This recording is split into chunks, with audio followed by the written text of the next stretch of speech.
Hey everyone, Miss GoElectric here. Today is Sunday, August 25th, 2024, and this is The Current, weekly EV news.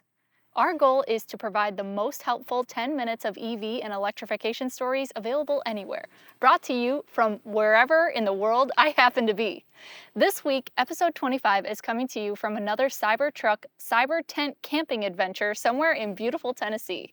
Be sure to click the bell button under this video to be notified when the Cyber Camping Accessories video goes live. On to the news. This week, Ford offered updates on their electrification strategy and several BEV models under development. Ford said they will prioritize hybrid technologies, offering more propulsion choices for customers which lower CO2 emissions while delivering a profitable, capital-efficient, and growing electric vehicle business.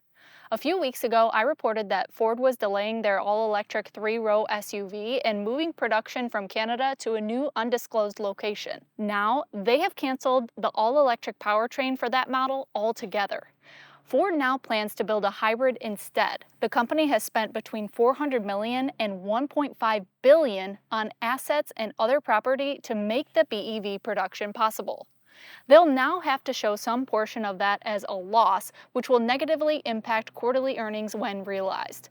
Ford said they are prioritizing their plans to introduce an all-new, all-electric commercial van scheduled for production in 2026 at the Ohio Assembly Plant.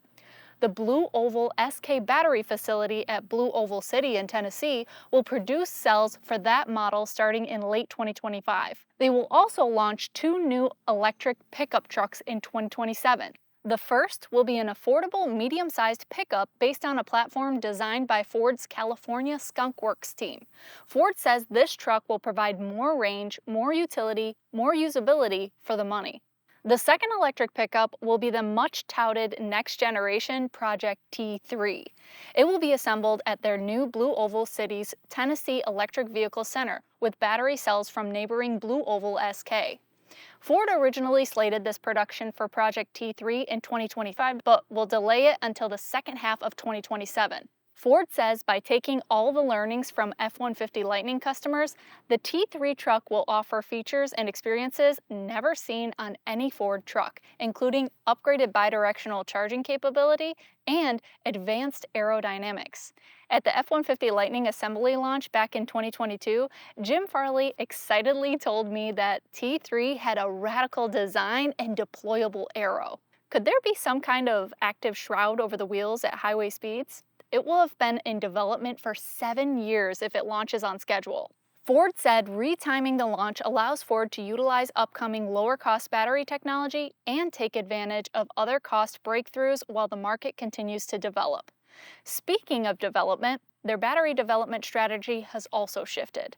Some of the Mustang Mach-E battery production from Poland will move to their Holland, Michigan facility in 2025, which will allow the production to qualify for Inflation Reduction Act subsidies. Their Blue Oval SK Joint Ventures Kentucky 1 plant will manufacture cells for the current E-Transit with enhanced range, as well as the F-150 Lightning beginning in mid-2025. That move is expected to deliver significant cost improvements and come online earlier than planned. Their lithium iron phosphate battery production is on track to begin in 2026 at the Blue Oval Battery Park in Michigan. Ford says this will allow them to still capture incentives from the Advanced Manufacturing Tax Credit, which provides up to 10% of the costs incurred by the taxpayer with respect to production of the battery materials. Ford says with these changes, they will drop the mix of annual capital expenditures dedicated to pure electric vehicles from about 40% to 30%. In Europe, Ford is one of 2 automakers that is far behind in meeting new emission standards of 93.6 grams per kilometers that go into effect in 2025. According to a new Dataforce analysis, Ford currently sits at 125 grams per kilometer. Exceeding those limits can result in 95 euros per gram of CO2 per vehicle, quickly leading to fines totaling several hundreds of millions of euros. This sets up other automakers prioritizing EVs to be well-positioned for others to purchase their carbon credits to reach compliance. In America, Ford hasn't had a surplus of carbon credits for years, but they will have at least 1.8 million credits that expire in 2025, which they can use to help balance their shift to gas-burning hybrid vehicles for the time being. In 2021, Ford claimed they would have an all-electric lineup of vehicles in Europe by 2030 to align with the EU law saying that car manufacturers will no longer be allowed to sell new vehicles that have tailpipe emissions from 2035. In July of this year, they rolled back that commitment with a new focus on hybrids. "We don't see that going all electric by 2030 is a good choice for our business or especially for our customers," said Marin Jaja, Chief Operating Officer of Ford's Model E division. The company says they will provide an update on its electrification, technology, profitability, and capital requirements in the first half of 2025. Ford first launched the Mustang Mach-E in 2020 and the F-150 Lightning in 2022, and we haven't seen another all-electric model from the brand in the US since then. Do you think Ford's new electrification strategy will set them back as one of the higher volume EV makers amongst their competition? Is this a move that ensures short-term gain over long-term success, or the other way around? Let me know your thoughts in the comments. Volkswagen has announced the pricing and range figures for the US spec of the IDBuzz. The entry-level Pro S rear-wheel drive model will begin at $59,995 MSRP. This version will offer a second-row bench seat accommodating up to 7 passengers. Standard features will include a 12.9-inch infotainment display and 5.3-inch ID cockpit digital instrument cluster, a removable center console called the Buzz Box, 12-way power-heated and ventilated front seats with dual armrests, massage and memory, heated washer, steering wheel, and second-row outboard seats, wireless phone charging, 8 45-watt USB-C ports, a 12-volt trunk outlet, and 150-watt 110-volt passenger seat outlet, and IQ Drive advanced driver assistance technology. Pro S Plus models start at $63,495 MSRP for rear-wheel drive and $67,995 for all-wheel drive. Rear-wheel drive Pro S Plus models will have standard second-row bench seating with available captain's chairs, whereas all-wheel drive models will have captain's chairs standard. This trim adds notable features like a head-up display, area view, easy open and close dual power sliding rear doors and tailgate, a manually retractable tow hitch, and an available electrochromic panoramic smart glass roof. The launch-only first edition will start at $65,495 MSRP for rear-wheel drive and $69,995 MSRP for the all-wheel drive model. The first editions will offer 20-inch wheels, roof rail crossbars, standard electrochromic panoramic glass roof, as well as unique and heritage-inspired color combinations for the interior with first edition badging.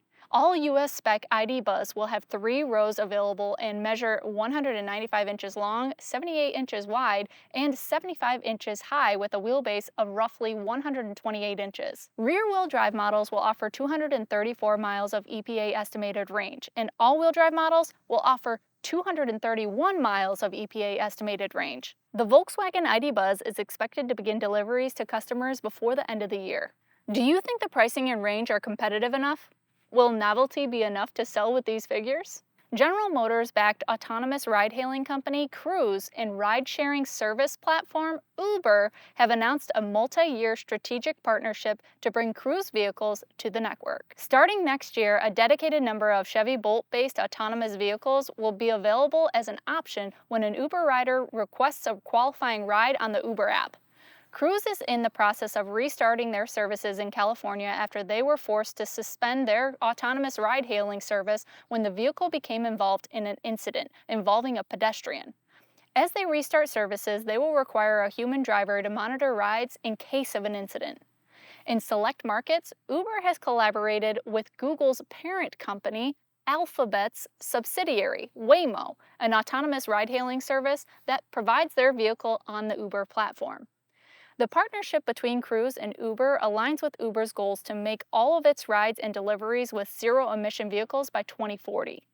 Uber has also announced this week that they have hired former head of charging at Tesla, Rebecca Tinuci, as their global head of sustainability. She will oversee the company's transition to a zero-emissions platform. Back in July, the company led a $6.5 million seed round for Itselectric, a Brooklyn-based EV charging startup, aiming to provide their own curbside charging system, which Uber believes will help more drivers go electric. Itselectric's curbside charging is unique in America because the driver brings their own charging cable. That allows the dispenser to maintain a compact profile and reduces exposure to copper thieves and other vandalism. Ride-hailing services are a great way to get more people to experience what it's like to go electric.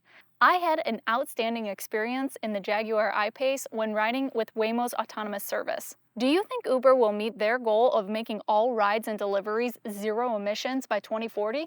After investing $1.6 billion in plant modernization, the Stellantis STLA large platform is ready for EV production in Toluca, Mexico.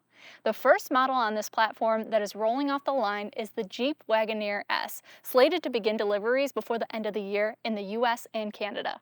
If you want to learn more about the Jeep Wagoneer S, I'll link our detailed briefing from a previous episode of The Current in the description below. Recently, I spotted one driving around Michigan that looked to be field testing some autonomous parking features. Even in camouflage, it looked great.